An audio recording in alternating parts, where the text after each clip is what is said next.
সবাই কেমন আছেন? মনে হয় সবাই তো ভালো আছেন। ভালো থাকেন আর নাই থাকেন, আপনাকে পড়াশোনা করতেই হবে। আজকে আমরা আমাদের চ্যানেলের মেইন কাজটা শুরু করব। সেটা হলো আমাদের এই চ্যানেলটা হলো ধারাবাহিক ক্লাসের চ্যানেল। এখানে প্রতিটা অধ্যায় বা অধ্যায় অঙ্ক সাজানো থাকবে। আপনি চাইলেই যে কোনো সময় যে কোনো অধ্যায় দেখে নিতে পারবেন, রিভিশন দিতে পারবেন। তো আজকে আমরা ষষ্ঠ শ্রেণীর ক্লাস দিয়ে শুরু করব। ষষ্ঠ শ্রেণীর প্রথম অধ্যায় দিয়ে শুরু করব। প্রথম অধ্যায়ে 1.1 অনুশীলনী 1.1 দিয়ে আজকে শুরু করব। 1.1-এ হলো কি আছে? 1.1-এ আছে হলো স্বাভাবিক সংখ্যা ও ভগ্নাংশ। আমরা স্বাভাবিক সংখ্যা ও ভগ্নাংশ সম্বন্ধে একটু ধারণা নিব। আমাদের অঙ্ক করতে গেলে এই ধারণাটা আমাদের নিতেই হবে। তো আমরা বেসিক দিয়ে একদম মাথায় গেঁথে নিব যে এটা কিন্তু আমাদের সব সময় কাজে লাগবে। এটা একদম আপনার 7, 8, 9 এই একদম পুরা পুরো আপনার সারা জীবন কাজে লাগবে। যে স্বাভাবিক সংখ্যা ভগ্নাংশ সংখ্যা এটি আপনার কাজে লাগবেই। তো এর আগে আমাদের কিছু বেসিক জিনিস জানতে হবে। যেমন আমাদের এই স্বাভাবিক সংখ্যা ও ভগ্নাংশ সংখ্যা করার আগে আমাদের জানতে হবে কি, যে আমরা তো সারাদিন অঙ্ক করেই থাকি। তো অঙ্ক কি, অঙ্ক জিনিসটা কি? অঙ্ক কিন্তু একটা জানার বিষয়।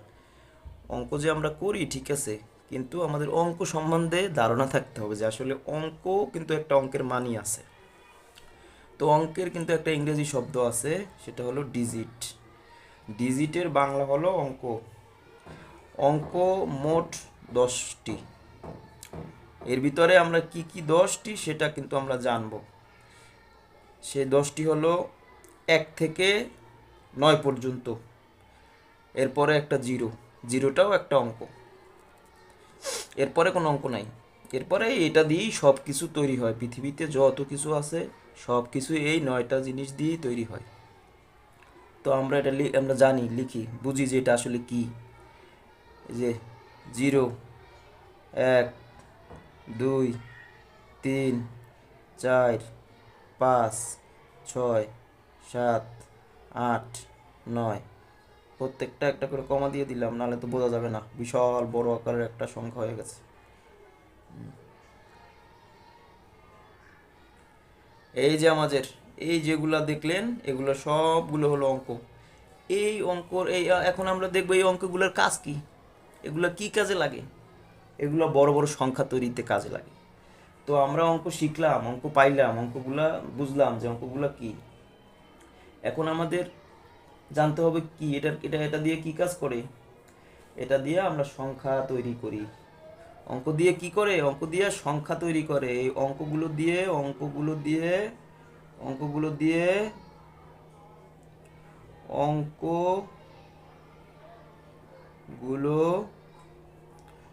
কি করে? দিয়ে সংখ্যা তৈরি করে। সংখ্যা তৈরি করা হয়।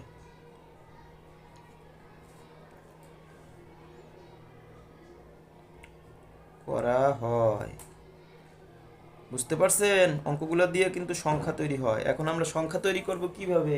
ছোট সংখ্যা বড় সংখ্যা যে কোনো সংখ্যা, তাই একটা ছোট বড় যাই হোক একটা সংখ্যা আমরা তৈরি করি। এই যেমন আমি এখান থেকে বাইছে বাইছে নিলাম, আপনারা ওইভাবে নিবেন। নিলাম কত? 5, 3, 4, 2। এই যে এগুলো নিলাম, এগুলা এখন এগুলোকে কি বলবো? এগুলা প্রত্যেকটা একটা করে অঙ্ক। একটা করে অঙ্ক আমি নিলাম, এখান থেকে একটা করে অঙ্ক নিলাম। এখন এই অঙ্ক যে নিলাম এটার কিন্তু একটা নাম আছে। এটার নাম কি? এটার নাম হলো সংখ্যা। এই যে অঙ্কগুলো যে নিলাম এটার কিন্তু একটা নাম আছে। এটার নাম কি? সংখ্যা। সংখ্যা। এখন আমি হিসাব করব কি? 1, 2, 3, 4, 4 অঙ্ক বিশিষ্ট একটি সংখ্যা। এখানে 4 অঙ্ক বিশিষ্ট, জায়গা ধরবে? আমার ধরবে। 4 অঙ্ক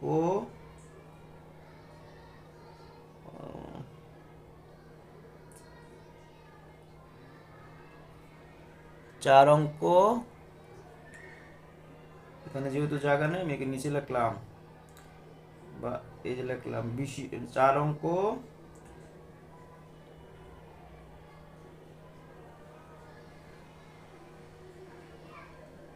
বিশিষ্ট সংখ্যা। এই যে 4টা অঙ্ক আছে, 4 অঙ্ক, এই 4 অঙ্ক বিশিষ্ট সংখ্যা। এই সংখ্যা চিনলেন, এটা হলো সংখ্যা। এই আর অঙ্ক দিয়ে মানে অঙ্ক সংখ্যা দুটোটাই একদম পাশাপাশি, মানে এপিট আর উপিট। অঙ্ক এই যে অনেকগুলো অঙ্ক দিয়ে আমি বড় একটা সংখ্যা তৈরি করলাম। এখন আপনারা বলেন তো, আমি আবার নিলাম, আমরা আপনাদের জন্য দিলাম 7 আর 8 নিলাম। 7 আর 8 তাহলে কি এটা কি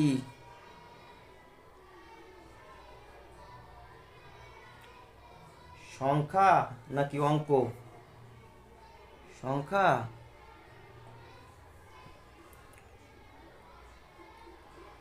সংখ্যা নাকি অঙ্ক?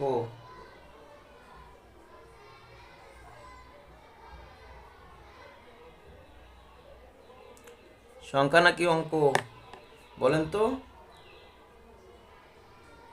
হ্যাঁ, এই যে এটা হলো 2 অঙ্ক বিশিষ্ট একটি সংখ্যা। এটা হলো 2 অঙ্ক বিশিষ্ট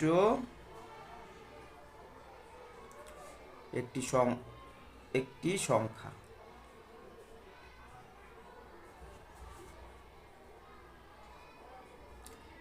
এবার বুঝলেন তো? 2 অঙ্ক বিশিষ্ট একটি সংখ্যা, বুঝলেন তো? জীবনে ভুলবেন? আমার তো মনে হয় না জীবনে ভুলবেন। সংখ্যা আমরা পাইলাম কি? সংখ্যা পাইলাম, অঙ্ক পাইলাম। আমাদের বেসিক ধারণা কিন্তু ক্লিয়ার হয়ে গেল। আমরা পাইলাম অঙ্ক কি? অঙ্ক হলো, অঙ্কের ইংরেজি ডিজিট, মোট অঙ্ক 10টি, 0 একটি অঙ্ক, 1 থেকে 9 পর্যন্ত, 0 সহ 1 থেকে 9 পর্যন্ত আমাদের 10টি হলো অঙ্ক। এই অঙ্ক দিয়ে আমাদের সংখ্যা তৈরি হয়, ছোট বড় সংখ্যা আমরা তৈরি করি। আর পৃথিবীতে যত সংখ্যা তৈরি হবে এই 10টার মধ্য থেকেই তৈরি হবে।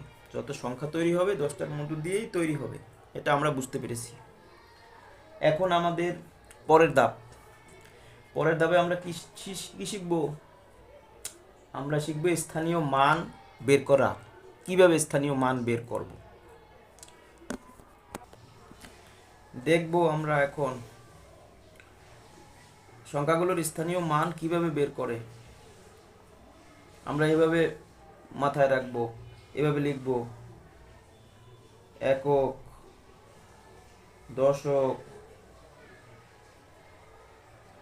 শতক, হাজার,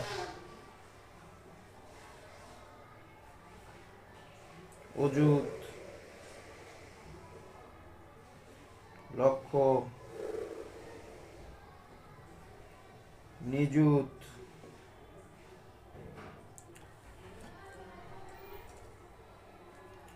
কোটি। এভাবে লেখার পরে এভাবে প্রত্যেকটা টান দিয়ে দিব। আমরা এইভাবে লিখে ফেললাম। আমরা এখন লিখলাম স্থানীয় মানগুলো বের করব, সংখ্যাগুলোর স্থানীয় মান। একক মানে কত? 1। দশক মানে কত? 10। শতক মানে কত? শতক মানে 100। হাজার মানে 1000। অযুত মানে কত? 10,000। লক্ষ মানে কত? 1 লক্ষ। নিযুত মানে 10 লক্ষ। কোটি মানে 100 লাখ। প্রত্যেকটা ক্ষেত্রে আমাদের 10 গুণ করে বৃদ্ধি পেয়েছে। তোমরা দেখছো কিভাবে বৃদ্ধিটা পেল? আমরা এইভাবে চিন্তা করব। অঙ্কটা হলো চিন্তার বিষয়। প্রত্যেকটা ক্ষেত্রে এই যেমন এটা থেকে এটা কিন্তু 10 গুণ করে বৃদ্ধি পেয়েছে। প্রত্যেকটা ক্ষেত্রে 10 গুণ করে বাড়ছে। আমাদের এককে ছিল 1, দশকে 10 হয়ে গেছে, কিন্তু এটার কিন্তু 10 গুণ 10। 1-এর 10 গুণ কত? 10। 10-এর 10 গুণ কত? 100। 100-এর 10 গুণ। এভাবে প্রত্যেকটা সিরিয়াল বাই সিরিয়াল কত করে বাড়ছে? 10 গুণ করে বৃদ্ধি পেয়েছে। তো আমরা এটা এই জিনিসটা মুখস্থ করে ফেলবো। একক, দশক, শতক, হাজার, অযুত, লক্ষ, নিযুত, কোটি, এই স্থানীয় মানগুলো বের করতে হলে আমাদের এই জিনিসটা মুখস্থ করতে হবে। 10 গুণ করে বৃদ্ধি, 10 গুণ করে বাড়ে, এটা আমরা সবসময় মাথায় রাখবো। এখন আমরা একটা উদাহরণ দেই। উদাহরণ এটা আমরা এখন উদাহরণের মাধ্যমে শিখব। আমরা স্থানীয় মান বের করার একটা উদাহরণের মাধ্যমে আমরা সবকিছু শিখব। আমরা যে কোনো সংখ্যা নিব, নিলাম 4, 6, 4, 8, 4, 0, 3, 1, 6, 4, 8, 4, 0, 3, 1। এখন আমরা এগুলা ওই যে চার্টটা লিখেছিলাম ওই চার্ট অনুযায়ী আমরা এখন সাজাবো। এক একের স্থানীয় এক, এক মানে কত? এখন আমরা ডান দিক থেকে ওই চার্ট অনুযায়ী লিখব। এক এটা কি? এক মানে কত? একক।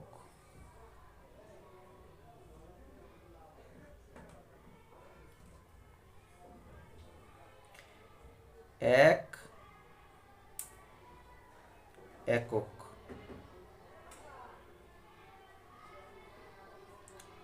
3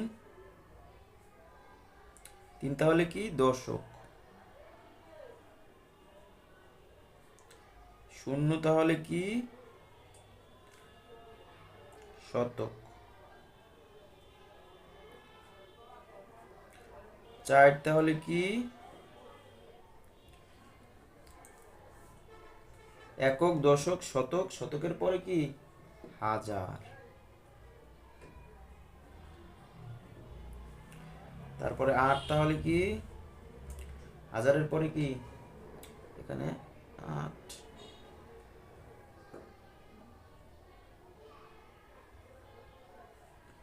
8 পাইলাম কোথায়? 4, 4000, 4000। 8 অযুত। তারপর 4 তাহলে কি? লক্ষ। তারপর এটা কি? 6 শেষেরটা, একবারে শেষেরটা কত? 6 কি? নিযুত। মনে আছিল কিভাবে করেছিলাম? মনে করেন তো। প্রতিবার 10 গুণ করে বাড়বে। 10 গুণ করে বাড়লে কি হবে?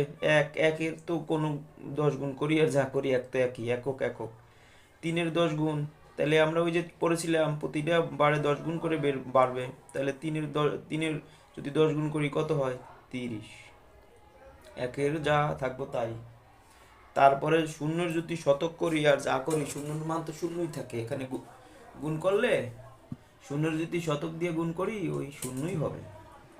তারপরে কি? 4। এরপরে 10 গুণ করেন। 4-এর 10 গুণ করলে কত হয়? হাজার যেহেতু আছে, 4000।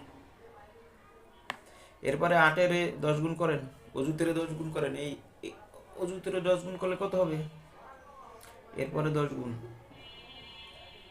8-এর 10 গুণ করেন, 80,000। এই যে এখানে কি দেখেন? একক, দশক, শতক, একক, দশক, শতক, হাজার, অযুত। অযুত নেই, এখানে 8 আছে না? 1, 2, 3, 4। 8-এর পরে সবগুলো শূন্য দিয়ে দিবেন। তাহলে আপনার 6টা অঙ্ক, এই যে 8 আছে, 8-এর পর সবগুলো শূন্য দিলেই তো হয়ে যাবে। যে 8 লিখলাম, যতগুলো অঙ্ক আছে সবগুলো শূন্য দিব। 1, 2, কয়টা অঙ্ক আছে? 1, 2, 3, 4, 4টা শূন্য। কত হয়েছে? 80,000। এরপরে আবার 4 লিখবো, এই যে 4 লক্ষ। এরপরে লক্ষের দিকে তাকাবো না, আমরা তাকাবো এখানে। আমরা কি লিখছিলাম? এখানে লিখলাম, এখানে 4, 4-এর জায়গায় 4 লিখলাম। 1, 2, 3, 4, 5, 5টা শূন্য দিব। 1, 2, 3, 4, 5। এখন আমাদের হয়ে গেছে লক্ষ। 6 নিযুত। নিযুত থাকুক আর যাই থাকুক, 6 লিখবো। এরপরে কয়টা ঘর আছে? যে কটা ঘর ওই কটা অঙ্ক আছে। 1 2 3 4 5 6, ছয়টা শূন্য দিব। 1 2 3 4 5 6 হয়ে গেল 6 নিযুত। 6 নিযুত মানে কি হিসাব করে? 6 নিযুত কত? এখানে কত আছে? 6 হবে নাকি 60 হবে? 60, 1 2 3 4 5, 60 লক্ষ। 6 নিযুত কত? লক্ষ। এখন আমরা স্থানীয় মান, স্বকীয় মান, মানে স্থানীয় মানগুলা সহজে বের করতে পারবো। এইভাবে লিখে নিব। এভাবে লিখে নিয়ে ওই যে চারটা আছে স্থানীয় মান বের করার, ওটা দিয়ে আমরা প্রয়োগ করব। ডান পাশ থেকে প্রয়োগ করব বামে যেতে থাকবে। এরপরে আমি শিখিয়ে দিব না বড় সংখ্যাগুলো কিভাবে আপনি মুহূর্তের মধ্যে বুঝতে পারবেন এটা কত লক্ষ আছে, কত কোটি আছে, কত হাজার আছে। সেটা দেশীয় পদ্ধতিতে কত হবে, আন্তর্জাতিক পদ্ধতিতে কত হবে, এটা পরে একটা ক্লাস নিব। এটার ভিতরেই নিব লাস্টের দিকে। মুহূর্তের মধ্যে আপনি বলে দিতে পারবেন, 5 সেকেন্ডে উত্তর দিতে পারবেন যেখানে কত আছে, কিছু হিসাব করা লাগবে না। আচ্ছা, এটা শিখে রাখেন। এখন যদি আপনাকে বলা হয় এগুলো বাদ, এগুলো এখন বাদ দিয়ে দিবেন। এখন আপনাকে বলা হলো 4-এর স্থানীয় মান কত, তখন আপনি কি দিবেন? এটি বাদ। 4-এর স্থানীয় মান কত? 4 লিখবো, 1 2 3টা শূন্য দিব। 4-এর স্থানীয় মান কত? 4000। তার মানে আমার 10 গুণ করে বাড়বে, এটা তো মাথায় থাকবেই। এটা যদি ভুলে যান তখন আপনি এইভাবে লিখে লিখে লিখে বের করবেন। আপনাদের পরীক্ষায় আপনার যেটা জানতে হবে, আপনাদের পরীক্ষায় আসতে হবে, আসুক বা না আসুক, আপনি এটা যেহেতু আপনি এখন ষষ্ঠ শ্রেণীর ছাত্র বা ছাত্রী, আপনি যাই থাকুক আপনাকে এটা জানতে হবে। এটা এভাবে আপনি করবেন, এভাবে লিখবেন, বইটা মুখস্থ রাখবেন, তারপরে এভাবে এভাবে করবেন। এখন আমি আপনাকে যা দেব আপনি তাই পারবেন। এখন যদি আমি 8-এর স্থানীয় মান বের করতে বলি, আপনি চক্ষু বন্ধ করে বলতে পারবেন 8। 8 স্থানীয় মান, 8-এর স্থানীয় মান বের করতে বললে 8টার 8 লিখবেন, পরে যা থাকবে সব শূন্য বসাই দিবেন। 1 2 3 4, 8-এর পর 4টা শূন্য বসাই দিবেন। আবার যদি 4-এর স্থানীয় মান চায় তাহলে আপনি 4 লিখবেন, পরে যা আছে সব শূন্য বসাই দিবেন। 6, তারপর সব শূন্য। এভাবে এভাবে আপনি স্থানীয় মানগুলো মুহূর্তের মধ্যে বের করে ফেলবেন। আমরা আজকে স্থানীয় মানগুলো বের করলাম অতি সহজে। এরপরে আমরা পরবর্তী ক্লাস করব। পরবর্তী ক্লাস করব হলো স্বকীয় মান। ধন্যবাদ সবাইকে।